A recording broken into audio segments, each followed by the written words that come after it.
नमस्कार मोर फेसबुक रो भाई भौणी माने आजिकार मुख्य टॉपिक हूँ 14 तारीख मकर संक्रांति। यही संक्रांति रे प्राय समस्ते गुड़ी उड़ाती। जो गुड़ी उड़ाती से सूता लगी था चाइना सूता। तेणु आम चाइना सूतारू निजक सेव किमिति करिया आम जो भाया मुंडरे हेलमेट पिंधुचे से भाया यही मास 14 तारीख रु यही मास लास्ट पर्यंत यही 14 तारीख आम गुड़ी उड़ाइबा लोक बहुत गुड़ी उड़ेबे। जो सूता सूता जदि आम बेकर लगी आम बेकटा कटिज निहाती आम मरिबा। गला वर्ष ये बहुत लोक मरी।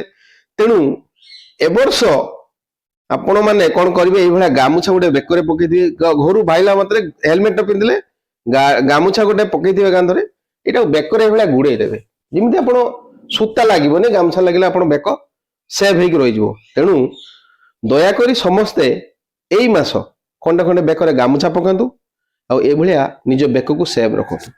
जदि मो कहिबार किछि भूल थाए मते बारंबार बारंबार क्षमा करदेवे। रहिली नमस्कार।